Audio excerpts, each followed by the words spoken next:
Tonight, with 3 weeks of impending power outages due to gas shortfall from Nigeria, ECGDU is fighting off demand for a timetable as they lament the huge financial difficulties crippling its operations. The country as a whole, Africa as a whole, there are financial challenges everywhere. And as you said, if you are made to know, then we can all think through. Usigli answers.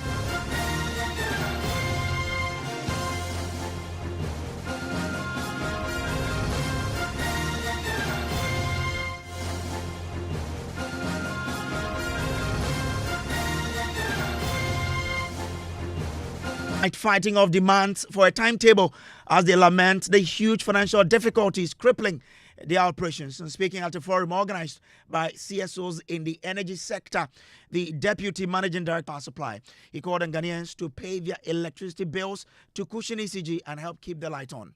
The country as a whole, Africa as a whole, there are financial challenges everywhere. And as you said, if you are made to know, then we can all think through how to manage it. And so I think PRC is here. They brought some mechanisms for addressing some of the financial challenges. But it boils down to you and I paying our bills. It's a chain. We buy the products, we bring it, it is transmitted to us, we sell it. The expectation is that we will collect the money, it goes back through the chain to the IPPs and then the gas suppliers. But I must say that this system is not 100% efficient. And so we do have situations where it is difficult to take the money and pay it back to the providers. But we are improving. Also cost. It may cause Dumsor. As I said, sitting in ECG, I know the challenge I face with getting money from my customers. Now, the IPPs may also have, because we are also a customer to the IPPs. So the IPPs in their statement may also cite challenges from their customer, which is ECG. So it's a chain that goes through and we all pinpoint financial challenges, as I said. Let's listen to Greatco, who also outlined that, it comes down to financial challenges amongst the reasons for the current power supply challenges. With respect to the transmission network, we have to date 6,557 circuit kilometers of transmission circuits. Predominantly it's 161 kilovolts. We also have an old legacy 69 kilovolt circuit that's typically in the water region. And then we also have 225 kilovolts, especially in the interconnections with Cote d'Ivoire and Burkina. And then we have, over the past 10 plus years, started to build more of 330 kilovolt circuits, which will basically overlay the 161 that we have. Last on this slide, so the highest demand we've seen so far is 3,618 megawatts. This, we recorded it in December 2023. Typically, the highest demand, which we call the peak demand in the year, is experienced in December. I believe that Ghanaians like Christmas, so just before Christmas, there is a lot of demand. So that's when we registered it, and we believe that will grow. In fact, we should have gone beyond that by now, if not for the load management that we've been having. And so, because capacity has been a challenge, we have not actually gone beyond the December maximum. But if you look at the last slide, I said that the current projected demand is 3,648 megawatts. That is June. In March and April, it was actually 3,800 plus. And so the projections have been high. It's just that we have not had enough generating capacity to be able to realize that amount.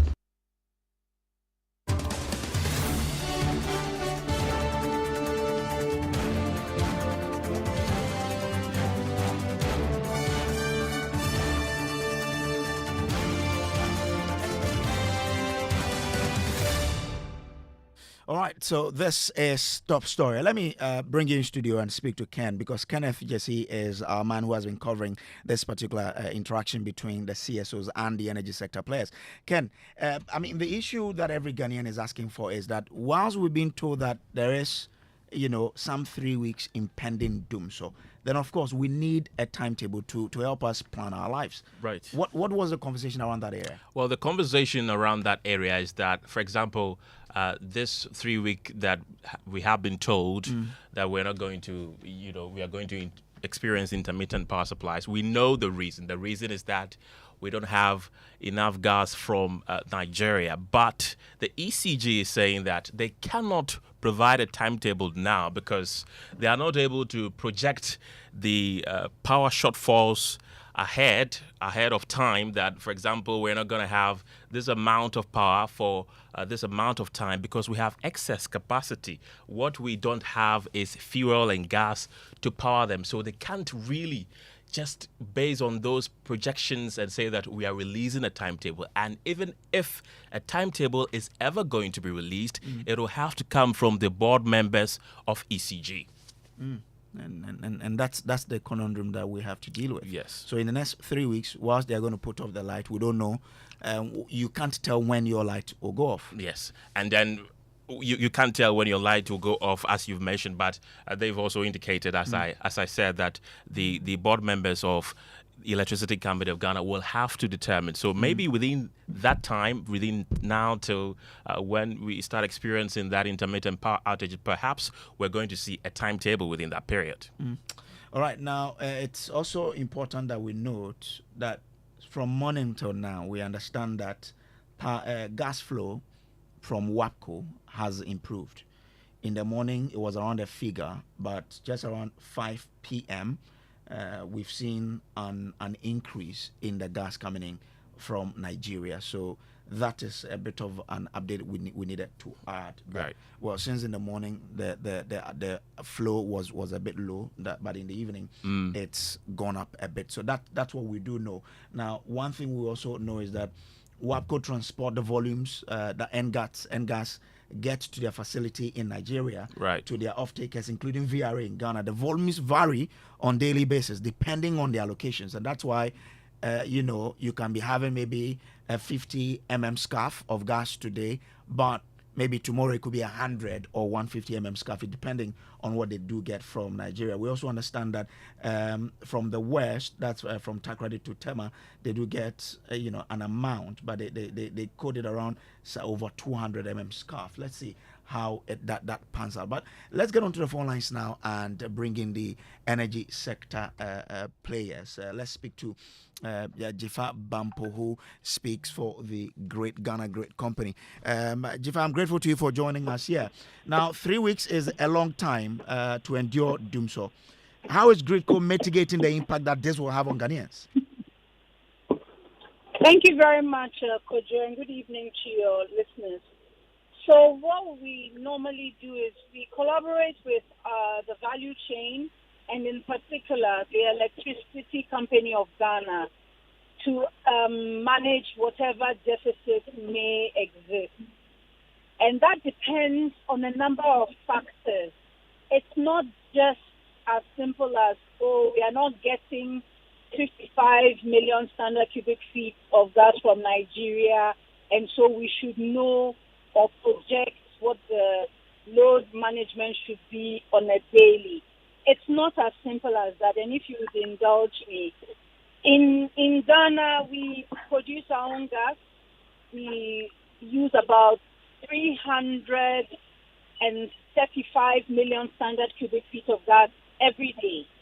So every day that gas is produced from both ENI and the Jubilee field coming through the various pipelines. Gensa is also pushing some gas to the middle. All of it is used in generation, and it is all consumed in a day. But on some situations, you may have some plants that may be suddenly unavailable, and sometimes you don't have the fuel to bring in another plant. So there are multifaceted issues that sometimes causes the deficit. Also, you may have plants that have a fault, a sudden fault. maybe there is a machine that, a component of a machine that suddenly isn't working. And so that, even though you may have gas, that plant cannot run. So that is why the utility providers and transmitters and distributors have explained that it's a bit challenging to provide the timetable as it is. So we will do what we can with the gas and the additional fuels we understand are coming, so that based on what is available, you push whatever plant through to reduce the impact of any deficit that may exist. So there is some additional fuel coming in. When will they come? I understand that some additional fuel is coming in, but I'm not sure when, because those procurement issues don't sit with the Ghana Grid Company. Those are commercial issues that typically sit with government. And so until we are really clear about those timelines, I'm not able to say. But I'm told that there's some efforts to get in some additional fuel as well, which would serve as a plug-in to reduce the impact. Let me bring in Benjamin Boache. He is the Executive Director for the Africa Center for Energy Policy. Ben, you've heard there, Gridco says it will be difficult to release a timetable. You agree? Kojo, thanks for having me. No, I don't think it's Gridco that said that. The timetable that people are requesting for is just an indicative schedule for people to be able to plan. We know that gas supply has curtailed to some extent. We also do know we don't have enough liquid to be able to generate enough power to supply to the grid. And let me also add that the challenge we're having with Nigeria now is just an additional challenge to the deficit that already the system had. All right, so it's rather going to deepen. And you remember we've been asking for this schedule for so long, and it never materialized. Nobody wanted to do it.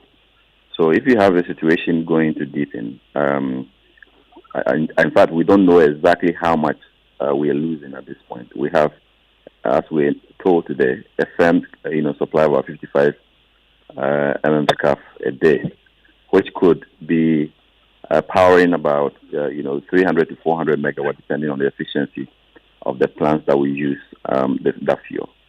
So that could be a very significant deficit, which needs to be communicated appropriately. I don't see why we keep taking power and not, indicating to the people that we'll be taking down the power. If you give them indication and you don't even take it, it's better, so that people can actually plan their life. But what for me this exposes really is the recurrent lack of planning, and also the financial challenges that makes it difficult to be optimal in our plan to generate electricity. Gas is transmitted same way everywhere in the world. Gas is produced same way everywhere in the world. But people plan adequately for some of these intermittencies, because it will happen. There are machines that are working and running, and sometimes they will go off. And that is why we've spent so much money to build dual fuel plants. So if you build a dual fuel plant, it's more expensive than having a single fuel plant. So if we invest that much money and we cannot prepare, the contingency balance to be able to make use of that infrastructure, then we've just wasted the money. And, consistently that's what we keep seeing, where we are never prepared for the eventuality. We know that gas supply at some point will be curtailed, whether for a plant shutdown or some of these emergencies. But we never plan for them, to have the stock of fuel that allows us to do the switching to appease the investment that we have actually made in those systems. And that is why we keep explaining to the people why we cannot give power. But the systems are there for us to be able to provide electricity uninterrupted. Well, Ben, they've mentioned, and if you listen to the explanations given today at that particular event, it comes down to finances. We don't have the money. What should government be doing to ensure that, the fuel is there for the plant to be powered? I think our position is that government should just go off this business. Government is not the one who's supposed to ensure that there's fuel supply. This is a commercial enterprise. Let's see power as business and let people who have money to do their business come and do it. When we keep doing the politics with it and always look into government to go and buy fuel in 21st century to come and produce electricity and distribute to the people, and that is why we have these challenges. So we abuse the system, create the inefficiencies, and we're always looking to government when government should be doing other things, looking at the other socioeconomic welfare of the people and allowing the business side of things where private capital is interested to actually manage that space so that the state can resign to regulation and effectively regulate what the private sector does. We can't keep looking to government to provide money for the power sector at the expense of any other socioeconomic intervention that we do have in our country. And perhaps this is another time to demand that the power sector is fully privatized and government regulates the same. Otherwise, we'll always be talking about Dumsor in this country. But government already in signing contract with these IPPs, as part of the conditions was to provide fuel for them, so in instances where we cannot get this gas. So it's an obligation on government to do so. And government knew it before it took on that obligation, isn't it? And that is one side of the terrible decisions that happened. I mean, some of the fuel generation plants were recently even converted to tolling, even when the fuel supply was on the generation companies. So what that means is that those companies would have had a responsibility to make sure that they had either gas or liquid fuel to make sure that they are always running. Government recently converted some of those plants to tolling, which means that we have to provide the fuel for them to work. So if we don't raise the money to buy the fuel for them, they cannot generate. The worst part, we're going to pay them because it's take or pay. Right? So it's just the poverty of decisions in the industry that is actually creating some of these problems where we are always looking for explanation. But we know how industry functions everywhere. They are so standardized that if we take away the politics and the procurement, it can function. It can be optimal. It can be effective. But the politicians are not willing to let go of such a lucrative venture where one contract can turn somebody's life around. And therefore, that is where they play. Let me bring in, still on for me, let me bring in Kojo Poku, who is also an energy analyst. Kojo, I'm grateful to you for joining this conversation. All right, thank you. Good evening. How are you? I'm good. Now, if you look at what's happening, we are told that in the next 3 weeks, there will be, power outages because we're not getting enough gas. ECG says they cannot provide Ghanaians with a timetable. That is quite troubling because for a company that depends on power for its production, it's going to suffer without knowing when and what time should I prepare for. What do we need to let me ask something quickly. Where did we get the 3 weeks from? Because I know there is a letter out there from Gripco, but I didn't see the 3 weeks on that letter. I know there was a statement that there's going to be a disruption because of maintenance being undertaken in Nigeria. So the gas coming out of the West African gas pipeline is going to be disrupted. But I didn't get it because I see these 3 weeks everywhere. Where is this 3 weeks coming from? Okay, so let me get to you. The statement says the West African Gas Pipeline Company Limited regrets to announce that it is experiencing a drop in gas volumes available for transportation due to ongoing maintenance works by one of its gas producers in Nigeria. It says, one of the producers of the natural gas, WAPCO Transport from Nigeria, has shut down its facility for a 3-week maintenance. Yes, the maintenance being undertaken in Nigeria is for 3 weeks. It doesn't mean that we are going to experience plant outages for 3 weeks. So let's explain this. Now, before I get onto that, I want to say good evening to my brother, Ben. Look, there is a thing that every time something happens, people want to be informed. Government is being proactive in informing the public of something that has happened. Because everybody says, look, why is our light going off? When the light goes off, we should be told why our light is going off. The system is saying that there is a scheduled maintenance in Nigeria for 3 weeks. Now, NGAS is like our own Ghana gas. There are a lot of companies in Nigeria that have offshore gas that feed the gas to NGAS. That gas is transmitted to 3 countries, Benin, Togo, and Ghana. It doesn't mean that because one supplier has a scheduled maintenance for 3 weeks, we are going to have light outages for 3 weeks. What it means is that there's going to be a disruption because you might not get the full scarf that you need daily. So let's say we are getting 60 scarves a day. It means that we might not get the 60, we might get 40, or we might even get the 60 if NGAS manage to source alternative gas to supply us. So I just wanted us to correct that. So I'm surprised where we keep getting this thing that we are going to get interrupted, we're going to get power outages for 3 weeks. Now, Ben made a very good statement, and he's saying that what needs to be done in the power sector is to leave government out of this purchasing of fuel thing, because it's a commercial venture. And those are some of the things that in the manifesto that I chaired, which is the Dr. Baumier's manifesto on energy and petroleum, those are some of the recommendations that we are looking at, that government will come out and let that space be a commercial venture. IPPs will source their own fuel, and if a supplier is NGAS and NGAS is having disruption, that IPP is supposed to source alternative fuel himself to make sure he meets his contractual obligation to supply electricity to ECG. It keeps government out of that situation, and I'm happy Ben mentioned that. So going forward, yes, there is a disruption in terms of maintenance, but there's a lot being done in the background by government to make sure that the disruption is minimal, and two, the flow of gas doesn't drop to zero.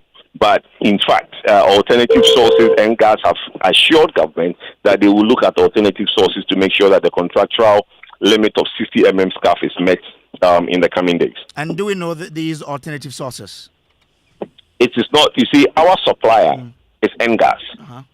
In Nigeria, the offshore companies are Chevron, Shell, a lot of companies that produce offshore Nigeria. Our contract is not with those companies. Our contract is with NGAS. So it is just a matter of information. Everybody in Ghana always cry that government should give information. The ministry, GRICO and ECG is being proactive, listening to Ghanaians and giving that information. So I think it's a good thing that that information is given and everybody is aware that this is why my light is going off, because there's a disruption coming from NGAS. But there is a lot being done. It doesn't mean that nothing is being done. Well, so the person who is to listen to this, he is looking at my power staying on. So as we speak, are we saying that because government is doing something, we won't be seeing these power outages? Well, the disruption, we have been, as a citizenry, we've been informed of the problem. Government's role is to make sure that there is no disruption or the disruption is kept to minimal. My preference, which is Ben's preference, which he mentioned, for us in the civil society space, is in the long term, government stays out of that. So when these disruptions do come, it is not nobody should mention government, because government will have no role in the purchase of fuel. But that is the medium to long term solution when some of us have the basically opportunity to put our policies across. But today, the problem that we have is that government supplies the fuel, and government has told us that, yes, NGAS is finding alternative sources to supply us to make sure that at least we get the minimum of the 60 scarf daily. Well, but that's just a statement to put out there. But when Ghanaians are to experience this Dumsor, and they're asking for a timetable, we're also not being provided with a timetable. So how should the Ghanaian go through this period when he or she cannot plan his or her life because he's not been told when his or her power will be taken off? Well, you're asking the wrong person for that answer. You have to ask the ECGs and the ministries why such arrangements are not being in place. But for me, I just think that the information that Ghanaians should know is that nobody has said, there's no letter that has come out to say that there's going to be outages for 3 weeks. There's no letter that has said that. Okay. There is no information out there that says that just to say there is going to be a disruption, and for the public information is being put out there. But there's a lot going on in the background to make sure that if there's going to be any disruption, it's either zero or minimal.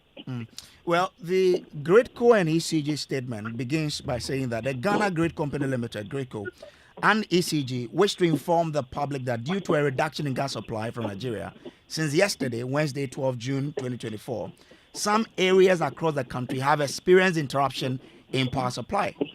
The West African Gas Pipeline Company, WAPCO, in a statement has explained that the reduction in gas supply was due to maintenance works being undertaken by a gas supplier in Nigeria and is projected to last 3 weeks. The maintenance has caused a reduction in overall power generation capacity in Ghana, which could result in load management over the period. So that's where we have it. So underline the word could, which could.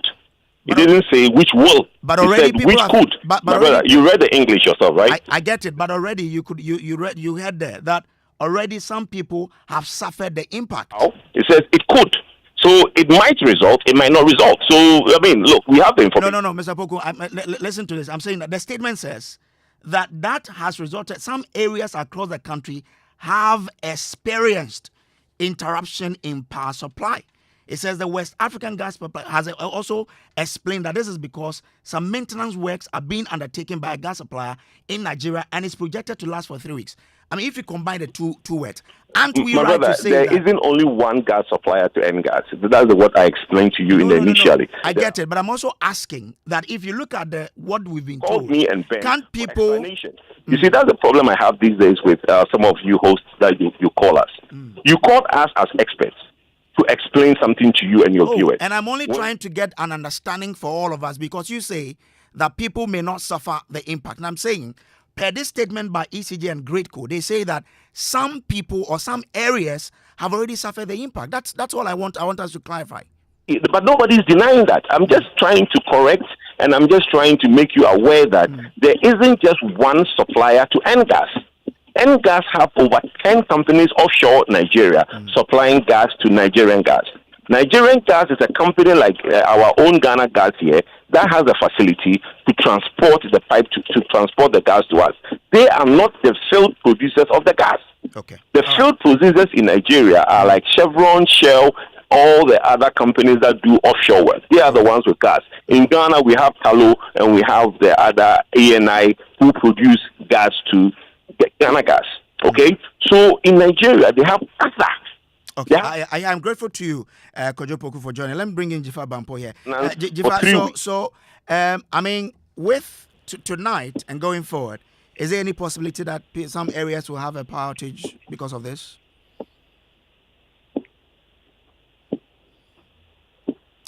Hello, do I still have Jifa Bampo on the line? Jifa Bampo, I'm trying to find out. Yes, I do. Yes. I didn't know you were referring to. No, I was. So I'm asking that. I mean, once Kojo is saying that, it doesn't mean we would have power outages.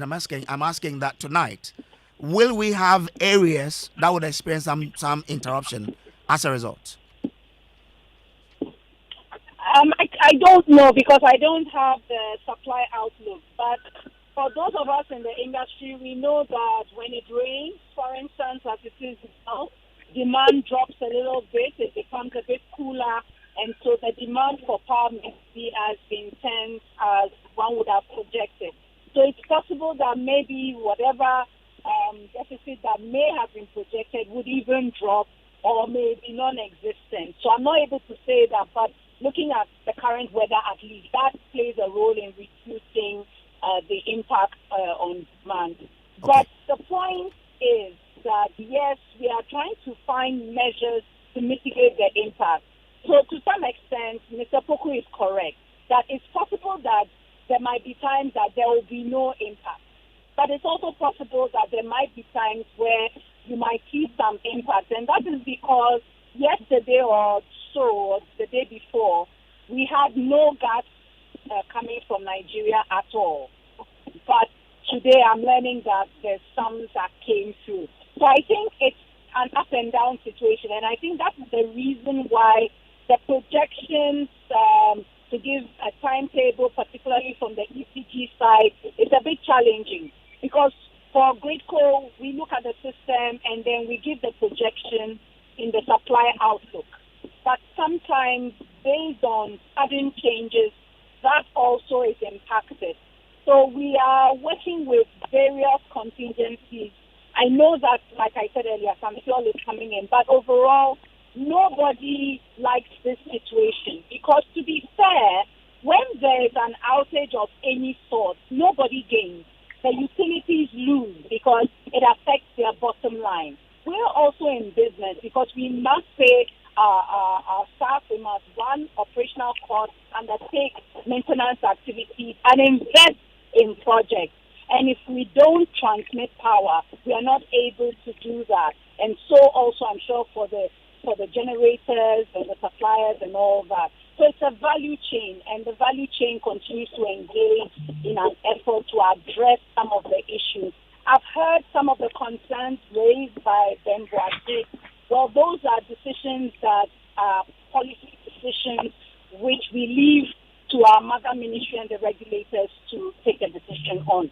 But I'm glad at least there was an opportunity to engage with the CSOs today and be a bit more open about our activities, our operations, and our mandates. And I'm hoping that in time, more people will understand what we do, particularly Gridco, because we sit in the middle. We are a transporter of electric power, and it's in bulk. We don't deal directly with domestic homes or small businesses. Okay. And so we need to make quite clear. Okay, all right. We're also aware that the planned maintenance for Ghana Gas is due. What are the plans to ensure that that also doesn't compound the problems? I work for Gridco, not Ghana Gas. Okay, so right. I don't know anything about that coming up. But what I know about maintenance activities, particularly related to value chain partners, they write to the mother ministry and to the regulator seeking time off to undertake these activities. And so these are discussed. The information is shared among the value chain. And then similar to this situation we have now with limited gas inflows from Nigeria, we try and take mitigating measures to address the gap that may emerge because a partner is undertaking maintenance. Maintenance is important. We must do all of it when it comes. So I think it's something that generally we all agree to. It's something that is usually discussed and then it's executed. Okay, all right. Thank you very much. Jifa Bampo is Manager Corporate Communication, Gridco. Ben Boache is Executive Director for Africa Center for Energy Policy, ASAP. Kojo Poku is an energy analyst. Thank you very much, ladies and gentlemen, for being part of Top Story. Up next is Ghana Connect. Good evening.